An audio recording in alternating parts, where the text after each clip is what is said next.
Hi, I'm Jennifer Podemsky, and I wanted to just give you a little bit of an insight to us as Native people. We don't love land acknowledgements. We don't love listening to them, and we usually don't present them in our own ceremonies or gatherings. So I wanted to offer something special, and that is an action item that will amplify your work as an ally and bring more attention to the work that I'm doing at the Shine Network, which is a not-for-profit organization serving Indigenous women in the screen sector.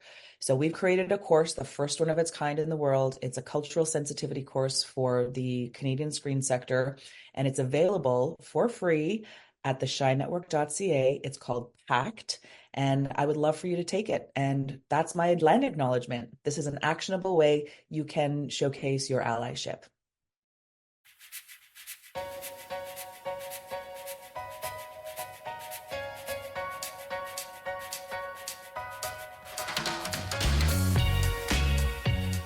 Hey firecrackers, it's Naomi and welcome to the Firecracker Department. What's everybody doing these days? What are you working on? What kind of stuff are you creating? I do believe that everybody is an artist in some way, whether you're creating music, whether you're creating dance or art. You know, maybe your art is in food preparation. Maybe your art is in birthday creations. There's so many ways of being artistic, and I love all the photos that people post in the Firecracker Department community about what they're making. Right now, over in Firecracker Department on Facebook, we have a private group, and people are posting their demo reels and their director reels, and it's just so inspiring.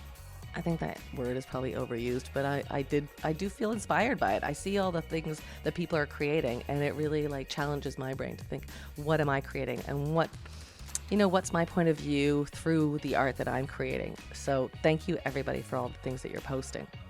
Now here's the person I get to talk to today. I got a chance to spend an hour with Ashleigh Rains. Now, I've worked with Ashleigh Rains as an actor before, and I am co-producing our Firecracker Department TV show with Ashleigh, with her production company, C'mon Mort. We also created the Igniter Challenge together, but I got to spend an hour just with Ashleigh. I knew a little bit about her past and, little pockets as your friends, you start piecing it all together. But it was so great just to hear her talk about the importance of art in her life, from when she started as a ballerina into acting, into producing and writing, into film festival directing. She's just done everything with such art first and such purpose. It's really, I enjoy my time with Ashleigh all the time, but this was extraordinary, and I can't wait to share it with you. You'll know Ashleigh from producing things like Canadian Strain, short films like Sarah, upcoming series With a Twist, and Bagged with Firecracker Department, and as an actor, you'll see her on Handmaid's Tale, Flashpoint, Umbrella Academy, and of course, you'll know her from the Canadian Film Fest as one of the directors. Okay, let's get to it. Here's my chat with Ashleigh Rains. It's like I was getting ready to talk to you, and I was like, it's so challenging because I have so many things to talk to you outside of this conversation about producing and the Igniter program and all these things. It's I quite something. know. And then you just said, what hat am I wearing for this interview? Do you feel like you do that every day though? Because sometimes you're an actor. I went through all the different things. You started as a dancer, actor, Yeah. producer, writer, film fest director, mother, wife, Beatles fan, all the things. What hat are you gonna wear today? Well, I wake up every morning thinking about Paul McCartney. So no, I'm just kidding. Okay, that's done. That's how I Check. start my day. And that's also how I end my day. Thinking about Paul. Sorry, Eric, No, that's the way it goes. You know what you I did? know. He You know what you're knows, getting into? full transparency, the day we met. This is how it's gonna shake out. Um, yes, every day I'm like, okay, what am I doing? And how am I going to do it? And how am I going to make sure I can um, just achieve all the tasks that I have to do and um, kind of honor all of my commitments and my projects and the people I'm working with. So it's a bit, sometimes it's chaos. Like right now, beginning of the year is always just so loaded with festival. Yeah, March is nuts for you. Yeah, and then we have like the addition of like being in pre-production on a television series. And, I'm taking a television series out to market next week. So it's a lot busier than I anticipated it being. But yes, every day I'm like, okay, what do I need to do and how am I going to do it? Yeah. But it's always been in the arts. Like when you first started getting involved in the arts, like was there ever a decision? Like you started as a dancer. How old were you when you were at the National Ballet? I started dancing when I was 6. So I trained at the school in their junior division program for 3 years, and then I went into the school into their full-time training for 5 years. So I left at the end of grade 10. That must have been wild. Like that's such an influential time for a kid. And at that time, were you like, I'm going to be a dancer? Yes. I thought I was going to be a ballet dancer and that was going to be my career and that was the only path forward for me. Yeah, it was wild. And but I look back at the time like I just think I was so lucky to go through a program like the ballet school. And as you get older and you have all of these competing and conflicting like interests and obligations to as a child go into a creative space every day and have that be the only focus and the work and learning like the discipline of the work, like developing like your creative voice, artistic expression. I just feel like so privileged to have had that experience. um and in that community, I've like made like my best friends too, who have been like creative and personal rocks for my entire life, really. It's so interesting though, because I think like, because I used to dance like as a kid. I think I Hmm. danced till I was 19 or 20, like, but not ballet. But it's such a structured discipline. And Hmm. there's so much focus on, I don't know, like body image. And there's so much challenge of like status. Like, oh, did you get front row of that number? Did you get called to do a solo? There's Yeah, so many other elements of it. How did you navigate as a kid around that? Because that informs you now too, right? it does. So in my class, we had like 12 students, and it was 12 of us from grade 6 all the way through high school. Wow. And it really forces you, like the ballet school, being in that environment really forced me to kind of like professionalize competition. So, it was a highly competitive space, Yeah. but with my friends and my classmates and my colleagues, we weren't like horribly competitive with each other. That's really So lucky. we were really supportive of each other. And like to this day, we're incredibly supportive of each other. And some of my friends are principal dancers in companies around the world. Some of them have become doctors, teachers, lawyers, like everyone's interests or like their career paths are so varied. But um, we really like learned how to like support each other in the school. And I do feel very fortunate. Was that like you sitting down with your colleagues and being like, all right, let's do this so that we're not going to end up enemies? I think it's like the nature of kids that you want to like that you want to get along and you want to form these friendships. And then, the training environment of the school really like kind of professionalizes the process for you in like a very serious way.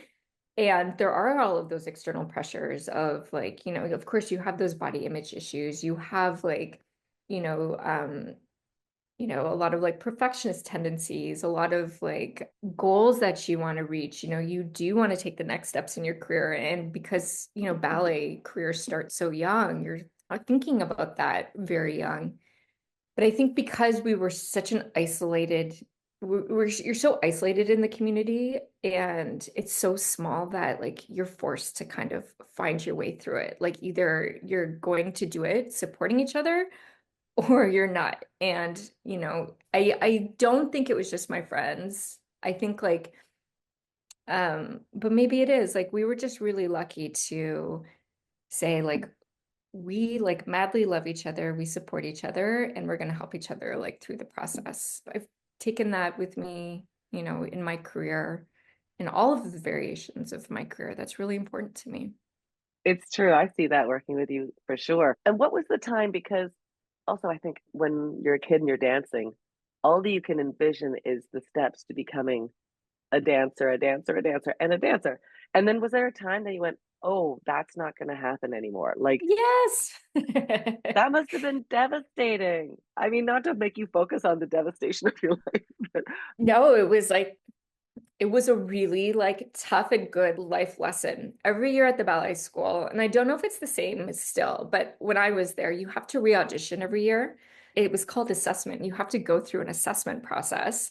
And then you're either invited to come back to the school or not. And at the end of grade 10, after being at the school for 8 years, they asked me to leave.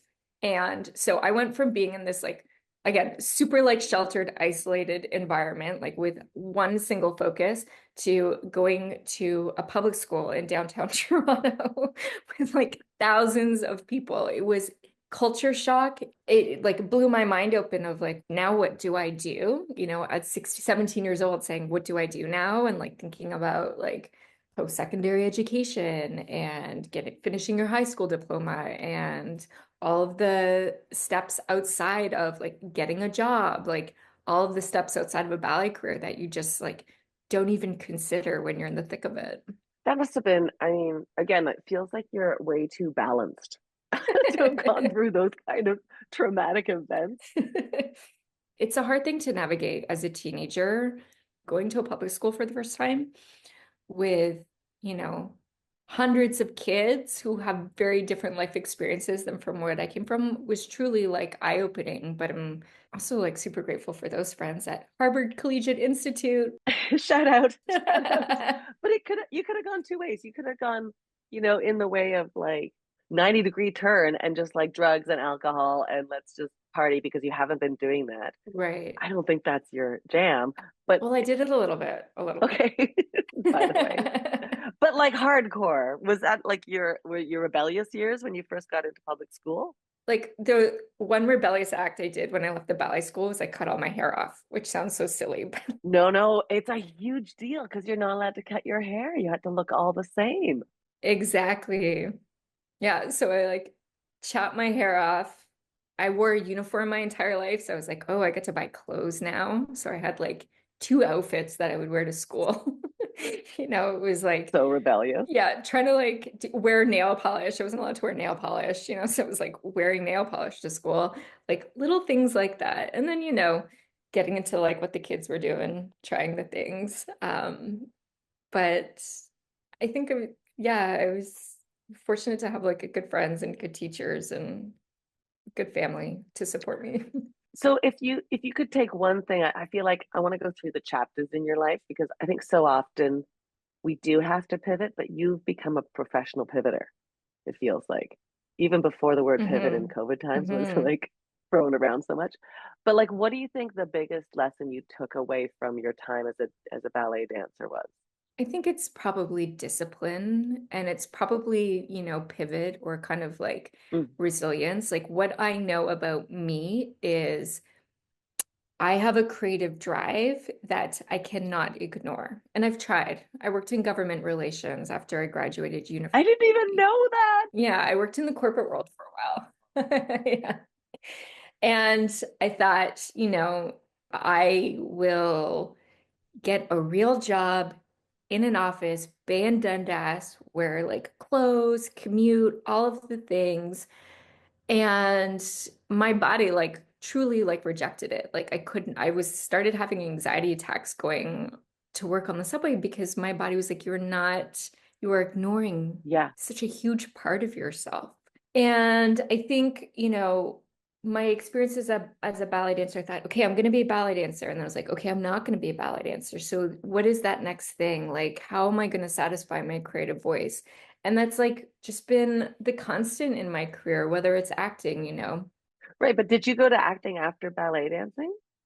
I did. Like I went to Queens and I studied drama at Queens. And then after I graduated, I wasn't quite sure like how to make a career of it. So I taught ballet lessons to kids during high school, and one of the parents was like, "Would you like to work at my company?" So I started working there in university in the summers. And then when I graduated, they hired me full time. And so I thought, I was like, yeah, I can work in government relations and make a steady income. And like politics, hugely fascinates me and interests me anyway. So I was like, the likes align, like I could do this. But then the creative side of me was like, reject, reject. And so where did Rada fit in there? That came in after I left government relations. And I said, you know what? I need to I need to train. I love the discipline of training. I love going to class. I love working with other actors. I love being in that room. I think it's so special to be in a class or a studio with other creatives and Yeah. kind of throwing it all against the wall in this like safe, risk-taking space. Like it's so wild that we get to do that and like we get to work that way. So I wanted to shake things up, and so I applied to RADA and went there for the summer. Do you have family? Because I know you have dual citizenship, right, in England. So do you have family there? Yeah, I do. My father's British, so I have my citizenship through Right. that relationship, that lineage. Yeah. I mean, that is maybe the one gift from him, right? Like that. It's pretty great. Like my mom's British, and so I've always felt like a tie Yeah. to England. Like I've always felt like, Yeah. if I was going to set up shop somewhere else, it would be in England because it's part of our upbringing. Totally. And my grandparents, my British grandparents lived here, and my father. So and I do still have family there, but I do feel like, a tie to that country and my Yeah. family there and the people. And of course, I have like a lot of admiration for what comes out of that country in terms of its arts culture as well. Dance, film, theater. You've had like great success as an actor too with My Big Fat Greek Wedding and Handmaid's Tale and Umbrella Academy. Like, what do you think that chapter, not that that's over, but what do you think that taught you if ballet was discipline? I think working on film and television sets is like a magical space. And anytime that someone wants to work with me and act as an actor, I feel so grateful to be invited into that space. For me, I don't know if I can summarize what it's taught me, but I am like incredibly grateful when I'm Hmm. hired, when someone wants to pay me, or actually, even when they don't want to pay me. They're like, can you come out? I'm like, yeah, I'll think about that for sure. Like it's such a great experience. But again, like working in film on set, in front of the camera or behind the camera, I'm always reminded of like the importance of collaboration Yeah, agreed. too. And that like we really like all rely on each other to make the magic happen. And it's not just an actor-centric activity. It's a huge part of it, but there's, so many people behind the scenes who are, you know, forming, shaping, creating this like this voice, this vision, and that when I go on as an actor, I'm part of the machine, for lack of a better word. But again, it's just like that collaboration, and it's so great when you find those like special people on set that you're like, oh yeah, these are my people. All right, let's take a break from that fabulous conversation with Ashleigh to remind you of a couple of dates that are coming up for Firecracker Department. Now, if you are living in Calgary, or maybe you're just visiting Calgary, March 16th, you're going to want to go to the Blocks Arts Center because we are having our very first Firecracker Comedy Cafe in Calgary. That's right. Calgary has their very own Firecracker Department, and we are having a monthly comedy cafe with your favorite Firecracker comedians. It's going to be amazing. Not only are you going to have some great laughs, but you're going to meet some fellow Firecrackers. What more do you want? You're going to have Susan Sorreo, Corey Mack, Jenna Goldade, and plus a ton of other fantastic comedians from your community. Go to firecrackerdepartment.com to find out more and get your tickets now. It's going to be a monthly thing. It's going to be where you want to be every month. firecrackerdepartment.com. All right, let's get back to my chat with Ashleigh.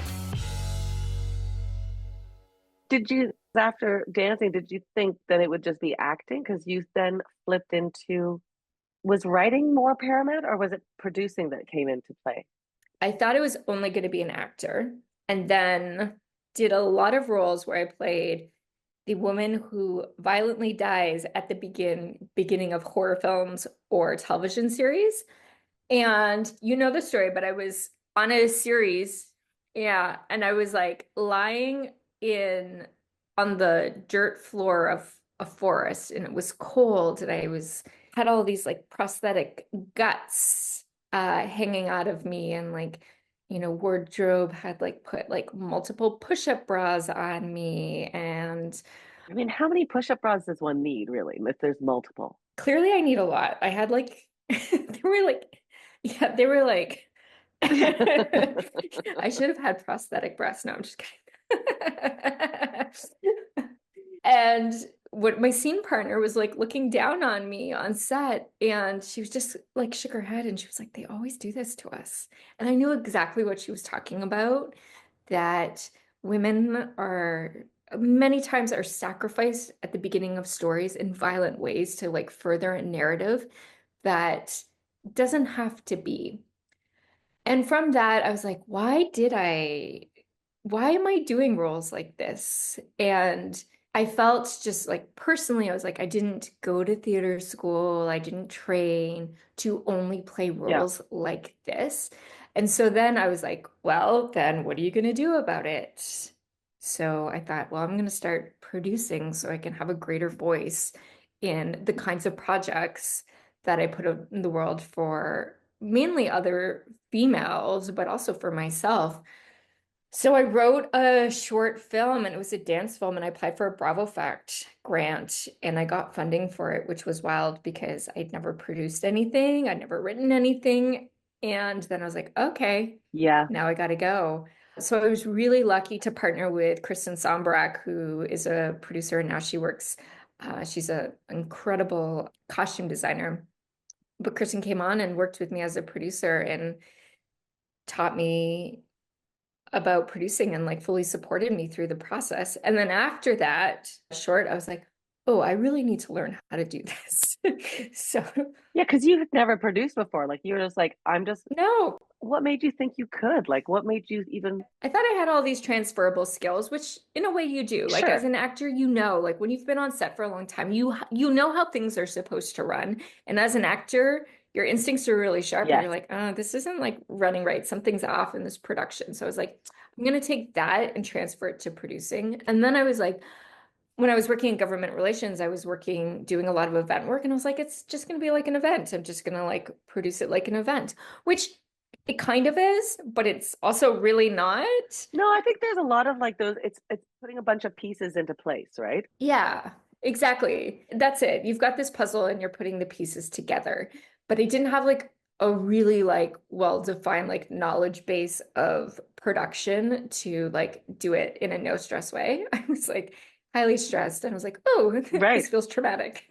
So after producing my first short, I went out and was lucky to partner with like producers who were coming out of the CFC, who needed like production managers and Right. production assistants and like any kind of help on set. I volunteered my time to get that kind of like practical knowledge base. And then, finding like mentors along the way who could support my experience and my learning, which was hugely helpful, and who I still rely on to this day. Were you doing other things at the same time? Like, how were you surviving?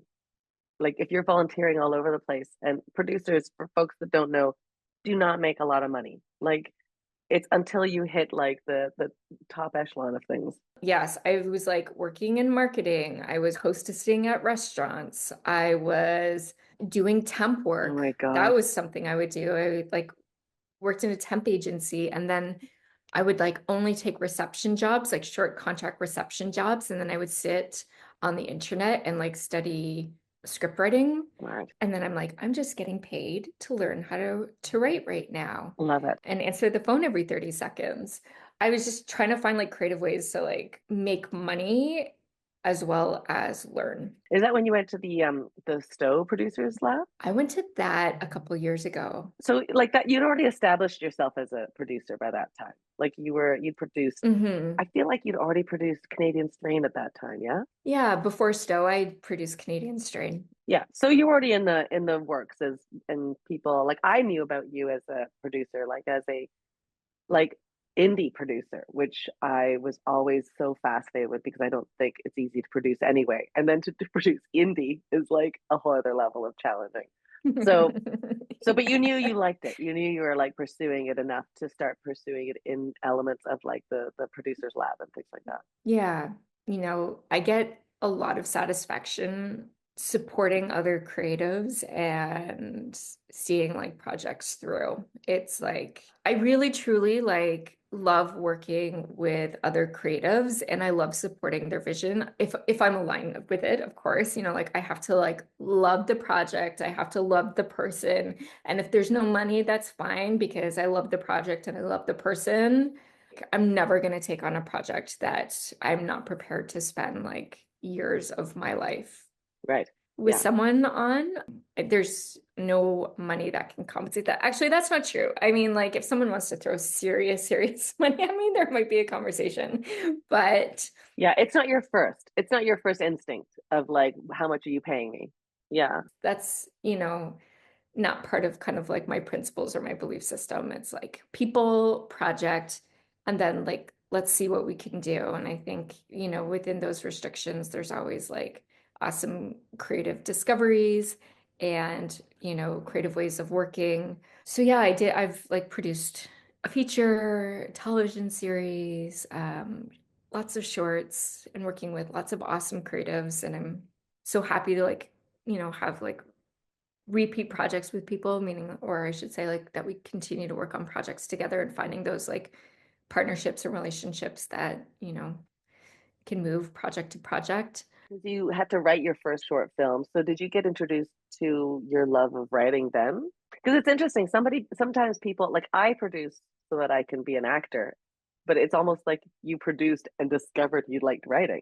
So I've always kind of like written prose, but just for me and never talk about it, don't share it. It's just, notebook of like thoughts and ideas and stories. And then when I realized the challenge for myself was like, if you want to change the way stories are told, then I have to like, and I wrote and I really enjoyed the process. And from there, I just started writing and studying writing. And I have like a friend and a mentor in LA, David Elliott, who I kind of whispered it to once, and he was like, "You should write. You should really write." And he's just been like so supportive in developing that creative Mhm. part of my work and helping me like find my voice as a writer. Those people are just gems. You know, like I can count them on one hand of the people that have said, you should do that. You should go. Yeah, I love it when people do that and they're just like such a generous like spirit, and David is certainly that person. He's just so incredibly generous and supportive. And anytime I ask for help or guidance or anything, he is there and he jumps in. Like there's never a no. It's just like he's like such a beautiful person, and like I have so much admiration for him, and I think he also just sets such a great standard for a way to work and move through the industry too, like with other creatives. So yeah, I started writing short films and I wrote a short and I didn't tell anybody, and I submitted it to like a screenwriting competition or a film festival, and it like placed, and it just kind of blew my mind that someone had responded to my work. Mm. And so from there, I started writing more. And then it was really during COVID when it felt like the world is falling apart. How do you want to leave your mark? And there was just that creative urge came out. It was like, but you really do want to write, Mm. Ashleigh. Like you do. So like say it out loud. And that's when I started forming like a writing community for myself. And Lauren McKinley, who I love, she started talking about writing on social media. And I was like, can I call you? And I was like, what are you doing? How are you doing it? And she's like, I'm writing. And I was like, I want to write too. Like, can we like share our work with each other sometime? Like, would you be open to that? And she's like, absolutely. And then from there, like our little like writing community grew. And now I have this awesome writers group where we talk almost daily. We share our work with each other. We bounce ideas off of each other. We like say all of the like insecure things to each other. We also like send lots of love and compliments to each other. And it's like, it kind of like emboldened me to be like, okay, I can share my work with people and, giving me confidence in my voice. So I've like created a bunch of projects since COVID, which I'm really excited about. And I'm happy to like say out loud, hey, I'm a writer in the industry and have people, see that too. It feels like you've had a couple of, think of them like leg ups, like being part of the TIFF accelerator. And then you were one of 8 writers chosen for the Firecracker Writers Lab in Canada. That's not small potatoes. What do those kind of things mean to you as far as your development as a writer? It's pretty funny. So, like, Jen Pogue is a producer on my series Prime with me, and she's also just such like an incredibly generous like spirit and person. And I'd be like, okay, Jen, I'm just gonna apply for this. Oh, the TIFF deadline for the series accelerator is in like 5 days. It's fine. I'm gonna like put all the materials together. I can do it. I can do it. No, I can't do it. She's like, you can do it. Do it. Totally do it. And then you're like waiting for the announcement. And it's like, oh, you know what? Tiff usually announces right now. And I haven't heard. Oh, it's like, it's fine. It's totally fine. We'll just like, we can like shelve this project. We'll like talk about it later. And she's like, relax, Ashleigh. You don't know. And then like the next day, it's like, we got the acceptance. And I think writing feels particularly vulnerable to me because it's new. I think I grew up on this stage. And it's not that I don't have nerves when I audition or I perform. I certainly do, but it feels like being on stage or being in front of a camera is like a familiar space. Writing has been a really like singular activity and an intimate activity because it's just me and the paper. I historically haven't shared this work a lot. So now to like take this intimate work and like my big ideas, really specific points of view about the world, committing to like the kind of characters I'm saying we need to see on screen. It feels like a big thing to do for me because I haven't worked this way exclusively before. You give it to someone and then it becomes like, very subjective, like from someone else's point of view. And they can say, I respond to it or I don't respond to it. I like it or I don't like it. Like all of the languages and like the words we use to like evaluate work, like this is, this has potential, it doesn't have potential. And it's, what works for one program is not going to work for another, or what works for one producer is not going to work for another. And I know that as a producer, I know that as like the festival director at Canadian Film Fest. But when it's you, that voice in your head starts talking to you and it's like you have to like negotiate it. So when you have like an organization like TIFF or the Writers Lab Canada validate your work, it's hugely impactful. It's impactful to like my confidence as a writer. It reaffirms or like gives me that like encouragement to keep going, and Yeah. what might come from one project, it might not see the light of day, but like to know that like the work I'm writing is being received and people are responding to it it's really great and encouraging. Yeah, even having folks like Jen and Lauren, like just sort of validate your creative journey. Having those people in your corner, knowing that you can be vulnerable. Can I show you a draft? Like it's huge. It's huge to have those folks in your corner. My performance muscle is pretty strong, but my writing muscle is still developing. So it's the discipline of doing the work and, in a way, kind of like professionalizing that process too, so that I continue to even have confidence in myself. But again, like having like people in your corner who are championing you is like just the best. I was lucky enough to listen in on your one-on-one with Neetza and Elizabeth from the Writers Lab. And I was so insightful, just the way they were like shining a light on elements of your script. And they were like, this is where I think it could go. It was so good. And then they were like, but you have to do it. Do you remember that I moment? know. I know it's Yeah. not like, can't you just do my next draft? I know exactly. They had such great ideas though. Again, like special spaces, like I just feel so fortunate to have participated in that. It was like truly like, it was something that I craved as a writer to be in a creative space where we're not talking about like production. We're only talking about the craft of writing. We're really getting into like the granular of it and to be with other writers and work that way for that workshop was like it's like I know. again, like how lucky am I that this is like what I get to do and this is Yeah. how we get to work with each other. All right, let's just take a quick break from that conversation because I want to remind you of something very important. Now, for those of you who don't know, this is our second year of doing the Igniter Film Festival. And what that is a challenge to fellow firecrackers to make a short comedy film. Last year, we had over 37 new films. This year, we have over 54 new comedy films made by firecrackers from all over Canada. March 26th at 3:30 till 6, we will be viewing the top Igniter films. We'll be having a panel and we'll be mixing and mingling with your favorite firecrackers. And so you're going to want to go to the Canadian Film Fest website. That's canfilmfest.ca to get your tickets. I'm warning you, it sells out. Go on over and get your tickets with our partner, Canadian Film Fest, at canfilmfest.ca. And come share the fun of the Igniter Challenge. Okay, let's get back to the chat. You're like running a festival. You're running one of the most popular and successful Canadian film festivals, Canadian Film Fest. But like, how does the film festival director serve you in something that is like not as established, like the writing? Running a film festival is not easy. I've been at the festival for 10 years. This Yeah. is like 10 years for me. And it's my fifth year as like the festival director and head programmer. And prior to that, I was a co-programmer with Bern Euler, who founded the festival.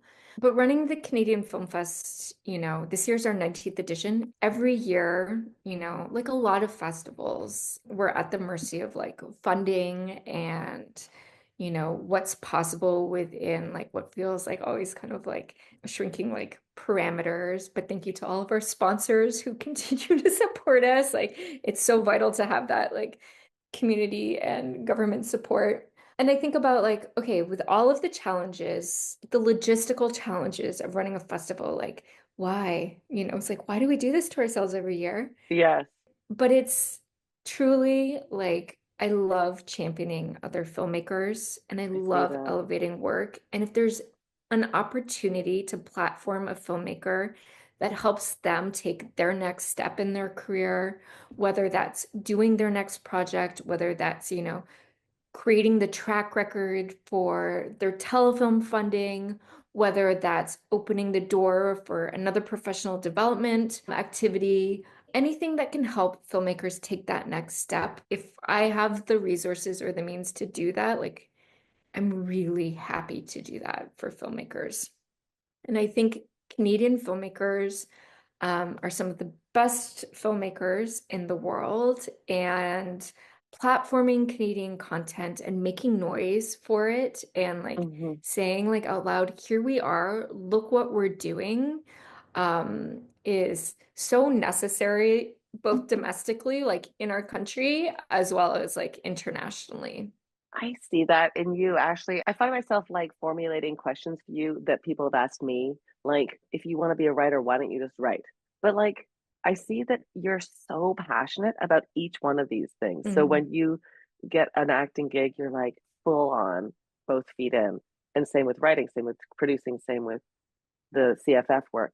Do you ever feel like you do sacrifice anything? Honestly, I do because I'm like the first quarter of like every year, it's just bananas, like the Yeah. festival, and then like it's like, oh, but I want to do a rewrite on this, and then oh, but there's this market. Oh, but like, oh, we got greenlit on a television series. Oh, Here we look at go, that. But I also kind of trust in the universe in a sense that it's going to take care of me. Hmm. So I know, like, also for me, I'm like, okay, I have to like put boundaries on Q1. I actually can't read the script. I can't consider projects during this time. I actually like, I have to put my energy here. And it's like, or, you know, it's like, but I really need to do this rewrite, or I want to write this next project. And it's like, you can, like, you're going to have to start that at the end of March. That's when you're going to start it. And I have to like make these agreements with myself and like organize my brain. And it's like, let myself off the hook in some places, and you know, and then also like make sure that I do create space. Like if suddenly somebody came and said, I'm going to give you a chunk of money, like a big chunk of money to do just this big thing, whether it's a new festival, whether it's a TV show. I think Right. you would still figure out how to do all those other things that you have been doing. I would. I really would. Like I always think about that too. Like I think everything serves each other, and I think it might feel taxing on my schedule to try and figure out all of these pieces, but overall, like, you know, in a bigger way, everything feeds each other. And when I have the opportunity to do a project that requires like, you know, this much focus over here, I know part of that discussion is going to be like, okay, but CFF happens in March. So like I need to build that into like my work and my process Yeah. and figure out what that means. And that might change like, you know, how I work in a way, but I think I'm always going to be wearing multiple hats. And I also just think like, you know, that's what the industry is like requires of me. I see things that I want to do, and or mandates that I want to like speak to or honor, and I just find the way to make them work and coexist. I mean, it's such a, like, we haven't even talked about the Igniter program that we started, with CFF and Firecrack Department. But it does feel like those kind of things are like the melding of all these beautiful minds. Do you know? Like, other than the fact that I really do think we need to shoot something, You the four know? of us, you, me, Jen, Pogue, and Yeah. Liesel, because I feel like that's the element that's missing as like that serves the needs that we have artistically as well. Yes. What does the Igniter program mean to you? It came out, you, me, and Alana Harkin in the Scotiabank Lounge after screening, having a glass of wine and talking about Canadian film and the festival and saying, we need some more comedy. We need females in comedy because, You after you'd like done your selection and you're like, yeah, it's so depressing. depressing. That was a truly depressing year of content. And, you know, I think it's of its time. It was coming out of a specific place Yeah, and time and like society. But having watched thousands of Canadian films over 10 years, you see the gaps. You see like you start to like see the patterns of who's making what and how they're making things. And women in comedy is underserved at Canadian Film Fest. So we talked about that and you're like, well, let's just do something then. And I'm like, all right. but it's saying that and then having people like Liesel and Jen Pogue to like step in and be like, the old yes and to it. Yeah. Hmm. And you know, what started out as like a really ambitious idea in its first year turned into like one of the most beautiful like filmmaking experiences I've ever had. Me too. And now in its second year to have seen it like grow exponentially. It's Don't you love all the little clips that people are putting on Instagram and tagging us and just saying like, oh, we just wrapped, or this is the set shot, or like it's so amazing what's being made this month. I'm so impressed. I'm Me impressed too. who's coming out, who's saying, yeah, I have something to say and I want to say it. And I'm going to put all of like my time and resources in Yeah. to making this content and like treating it very seriously and having like these amazing experiences. Like that's within our community. And then I'm going to say this, my husband and I were actually talking about Igniter last night. He has worked as an AD on set before. And he was like, just so you know, all of like my crew AD friends are talking about Igniter and they don't even know that I am married to you and that this is all like Oh my connected. He's goodness. like, there are all of these conversations happening about Igniter and people committed and people pitching in, people being like, yeah, I'll do sound on your short. I'll do all the post sound, I'm going to support you. Like, it's like so wild and awesome. It's wild. Watching all of the films that came through obviously was like, it was really painful to like make our final selections Yeah. because you just see how much work everyone put into Yeah. their shorts. They were so good. Like every single one of them made me laugh a little bit. And they were all different kinds of funny too, which I loved, Yeah. like Yeah, me too.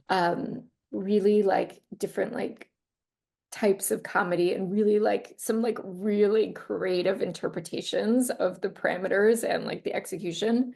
It was like such a surprise and so lovely. And then the showcase event was a sold out event, packed, so much community and industry support, not only for the filmmakers who were showcasing, but for all of the filmmakers who went through the process and created content. And then for all the filmmakers who didn't showcase at Igniter to see their films on the I festival know. circuit, like getting Amazing. distribution, like sales, winning like awards. I'm like, are you kidding?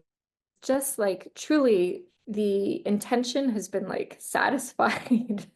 So you see this thing that we've created and the world that you've created with CFF, and are you like in the back of your brain like I got to get back to writing?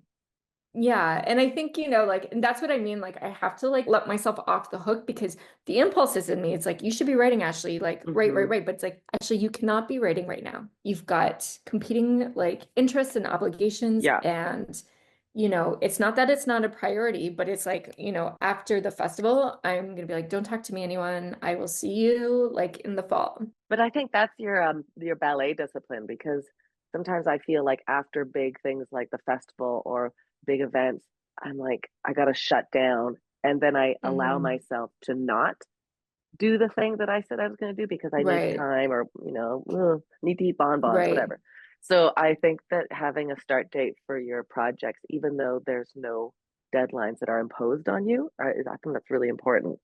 Yeah, I mean, like after the festival, I will sleep for like 3 days Of course. and Yes. not talk to any of my colleagues because, we'll have been on top of each other for. I do want to talk to you a little bit about this Greenlight TV show, because we're doing this at the Yeah. start of our pre-production on a show that we were Greenlight with Firecrack Department and C'mon Mort Production, which is your production company. Hmm.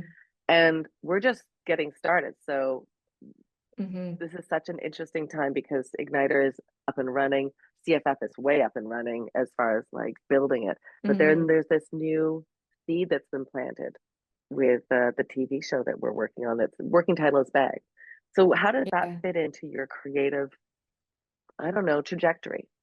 Well, this is a project I love and people I love. So it's to me, that's like when you pitched the concept to me, like, what is it, a year and a half ago? I was like, yeah, Which isn't that long ago. You know what I mean? yeah, Some people work I on projects know. for 5, 10 years and finally get greenlit. Like we're so, so lucky. And I think, you did a lot of work with establishing that relationship with Bell, which Mm. like helped get the project over the line for financing. And then, the concept of like taking everything that you do with Firecracker Department, I like do at the festival, Jen does at the festival, and applying it to like a television series and saying like, let's create a project or let's execute a project the way we want Hmm. that's unique. And so it's in a way easy for me because I know that I'm working with people I like truly like and care about and who respect me and I respect them. And I know you know, there's a really solid concept in place. And then, the programming around the production of the television series satisfies all of my other interests too. So It's like all these different things that we've been working towards. The bagged feels like it's celebrating all those things, like being in a room full of writers and being able to act as creative producers. And then also like Liesl Lafferty coming in with her knowledge about structure. And it just feels like everybody's yeah. really being celebrated. Agreed. And I think, having done like, the two writers' rooms now, just seeing like the community of like writers coming together, as well as like the mentees, the writer mentees coming together, and what everyone's bringing to the project in terms of like creative vision, experience, but also Mm. like their excitement and passion for it. It's like really like just awesome how Yeah. it's like unfolding already. And I'll say like, I have like some favorite like producing partners in Canada, like Lauren Grant. I love working with Lauren because on-set culture is hugely important to us. Right. Shout out to your short, right? Things we feel but do not say on Gems. Things We Feel But Do Not Say and Erase and Rewind, Yeah. which is still on the festival circuit. It's actually playing the Sydney International Women's Film Festival in April. Those are conversations we've had, and that's a way of leading that I've really like learned from Lauren too. It's Mm-hmm. like how to like create a positive culture on set in the way we want to work. And it's like something that's just now like it's like a no negotiation. This is like how it's going to go, because it's like to me there's no other way to work now. And when you Yeah. are in situations where you're not working your way, you're like, no, Doesn't no, feel right. no, this is not right. This is Yeah. not how we should be moving through the world. Okay, so tell me some things like culturally on set that are important to you. I think like being super like respectful and good communication, that's really important. I think acknowledging your crew, understanding like the impact of what you're filming, like how does that impact your crew? Like, Mm. if it's difficult subject matter, how do you support your crew? It's not just people showing up to do their job, they're also engaging in the storytelling piece, which affects Mm-hmm. them. It's being respectful of the way you work, like how you talk to people on set. I cannot stand working with jerks. Cannot do it. I cannot do it. No, thank You you. know, but it's like finding those people, and that's a hard lesson to learn. It's finding the people in Yeah. pre-production who are like aligned to the way you want to work on set. It's the way the director communicates their vision and how they treat the crew. It's creating safe spaces. Like everyone is welcome in this space, and it's also like running like good days. So you're not like exhausting people or like taking a bench, especially in the low budget world. It's like, how do you like get your day and Mm-hmm. also like be respectful of everyone's time? Also, like it sounds like a little thing, but like learning everyone's name and saying hello, having like those points of contact where you Yeah. look someone in the eye and you say, hi, good morning. I want to do name tags on our set. People can actually use until you get familiar, but just so that you can speak to people as human beings and also as Hmm. fellow creatives. Like, I feel like when we're on set, uh, we're amongst artists. But I read an article that said that you lead with a story first mentality. And while you're Hmm. juggling the logistics and production, all the things that production brings, who do you think you learned that from? Because I feel like, in this discussion, ballet, actor, writer, producer, CFF, wife, mom, Beatles fan, I feel like they all have the mentality of story first. Who do you think you learned that from? That's a good question. I think like you're right, like as a child, like that's like your first entry point into dance. It's like it's Mm, not the technique. It's like what is the story you're trying to tell with your body? Whether it's like, and through that you learn like the technique. So I think it's probably starts there, like even in like a subconscious way mm-hmm. at Canadian Film Fest. Like everyone's like, well, what do I need to do to get into Canadian Film Fest? We always say, story, story Yeah. first. Is it a good story? You know what? That gets bantered around a lot, right? Like the story, the story, the story. But I do think like I think if you can boil it down to, that in the intention of the story, then you could also get your team on board with it. Like if you have like an interesting idea, that's not really a story. Do you know like what Mm-hmm. is like the point of Mm-hmm. view? What is the purpose of the film? I think it's important. All right, my friend, listen, I've got like a couple firecracker questions to wrap this up. Fill in the blank.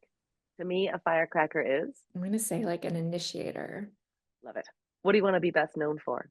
Honestly, at the end of the day, I want my daughter to think I was a good mom.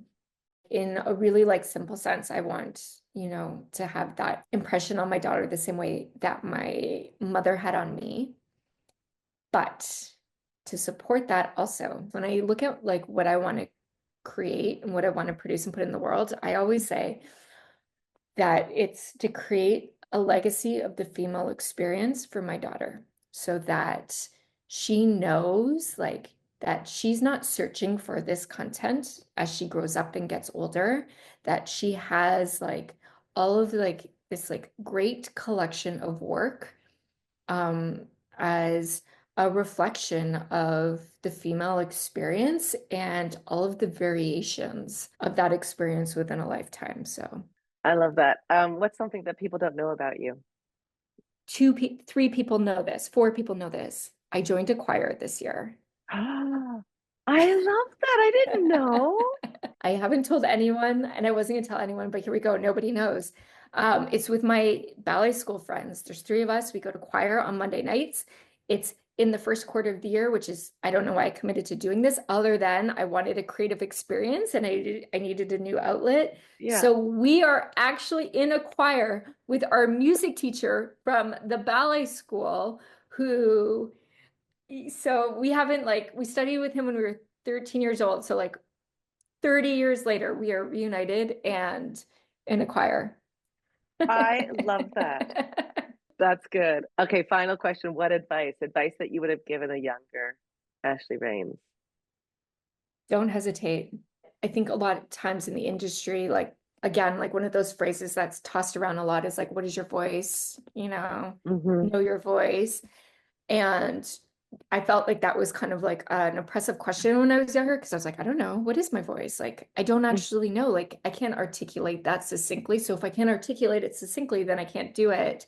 Or I don't have the skill set for this, so I'm not going to do it. Or this really scares me, so I'm just going to not jump into it and go through it. And it's like, I would just take all of that BS away and just say, do the things. Like, it does not matter if you don't have the answer or if you don't know, or even if it scares you, doesn't mean you shouldn't do it. That's just, an invitation to try. And failure is okay too. That's just like an opportunity to learn something. It does not mean you are good or bad. There's no value attached to it. It's just process. And all of this is just process. So that's what I say to myself. Like, you should have done this earlier. When you had that like feeling in your stomach, you should be doing it. You should have listened to it and gone for it. Well, just a pleasure working with you in any capacity. I met you as an actor. Now we're producing. We do the Igniter. It's just every single thing. I love it. I'm really, really grateful. Thank you for bringing me into the firecracker community. It's so nice to like have community and resources like this. Very lucky. Yeah. Okay. Thank you so much for this. Thank you, Naomi. Thank you so much for this discussion, and I love you so much. Thank you. Oh, I just love my chat with Ashleigh. I honestly will jump at the chance to spend any time with her. She's a really special human being. If you want to follow along to see what Ashleigh's working on, what she's creating, go to her Instagram at Ashleigh Rains. That's ASHLEIGHRAINS, Ashleigh Rains. And make sure you connect with the Canadian Film Fest. They have an amazing lineup this year, as they do all years. If you can grab a pass and get yourself into the festival mode, you will be so inspired by the films that they've curated for you all. And also amazing, amazing workshops and panels for further connection to your community. That's it for me. These podcasts would not be possible without the amazing team. Now, I'm your host and producer for sure, but then you've got Pau Carenza as our head producer, Sara Nuccio as our assistant producer, Jen Rowley as our head editor, Sara Galani as our assistant editor, Aislinn Paul doing graphics and communication, Jody Quine on our website, Angela Murdoch in socials, and of course, big shout out to Veronica Martin and Pau Carenza for their support as two of our actioneers. There's a lot that goes into Firecracker Department. It's certainly not just me, and I tip my hat. If I'm wearing a hat, I tip it. If I'm not wearing gloves, I give thumbs up to the entire Firecracker Department team They're extraordinary, and this is what it is because of the special people involved. If you want to get involved, reach out to us through our website, firecrackerdepartment.com. Make sure you go on over to our socials at firecrackerdept. And, while you're on the podcast, why don't you leave a little review? Sure, why not? It helps other people find our show, and then it shares our stories with all the people in the world, which is, it's the goal. I'm Naomi Sneakus. I'm really glad you joined me today. Thanks, everybody.